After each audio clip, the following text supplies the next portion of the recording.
Now to Thailand and the race to free the soccer team trapped in that flooded cave. We have brand new images just coming in. You can see how tough those conditions are. Rescuers drilling holes and installing pipes to create a dam, trying to divert water from flowing in. ABC's James Longman is at the cave entrance. And James, an official is now saying they may take the boys out in stages. That's right, Cecilia. The local Thai governor here saying that they want to be 100% sure that the kids are 100% fit before they try to bring any of them out. And a member of our team actually has just spoken to one of the divers who says that what they might do is try to make bigger holes inside the cave to prevent the boys from having to ever put their head under the water. They do not want to force them to dive. It is just too dangerous. Rescuers moving quickly this morning, bringing air tanks, wetsuits and dozens of life jackets to that stranded soccer team before the impending monsoon moves in. Inside, video showing divers holding against dangerously strong currents. The team's putting in ropes to create a guide for the boys to follow through the labyrinth of caverns. And outside, they're training new divers, building dams and running pumps around the clock, pulling water out of the cave at an enormous rate.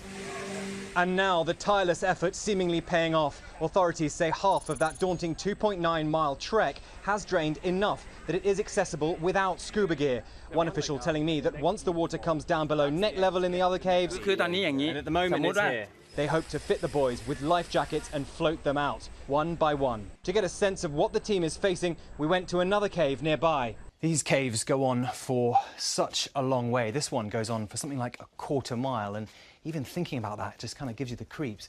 It's cold, it's damp, it smells. And now we're learning more about the boys trapped inside. This is 16-year-old Knight. He didn't show up to his own birthday party, which is how the group was first discovered missing. This boy, called Titan, huddled in the back row, is the youngest at just 11 years old. Right next to him, 15-year-old Nick giving the victory sign. And 13-year-old Dom, seen here smiling for the camera, also spent his birthday trapped in the cave. His mother posting this photo on Tuesday, showing him and his coach during a past celebration. And as we speak, officials are still trying to get that phone line down, but they keep being hampered by the water. Parents here still desperate to speak to their little boys. Amy? James, thank you. Joining us now, the USAF Captain Jessica Tait. Captain Tait, thanks for being with us this morning. And we know the impending rains and the monsoon are your biggest concerns right now. Talk a little bit about how the efforts are going to pump all that water out of the cave. The conditions are very ever-changing and very treacherous. You know, when you think about the niche of cave diving, that probably in the spectrum of diving is one of the most difficult forms of diving. You also have the environmental conditions, conditions of the children that to consider, as well as the weather. All these factors are going into the decision-making process, and as we participate in this Thai-led multinational search and rescue operation.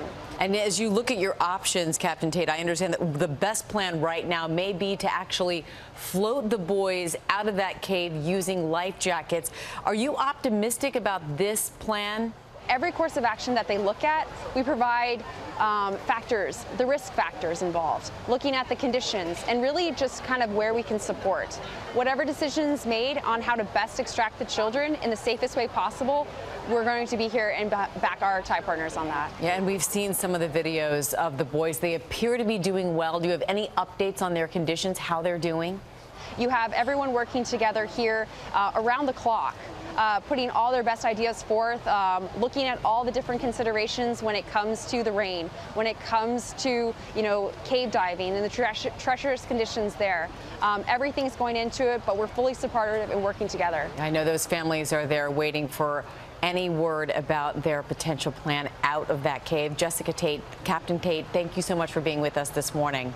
Thank you, ma'am.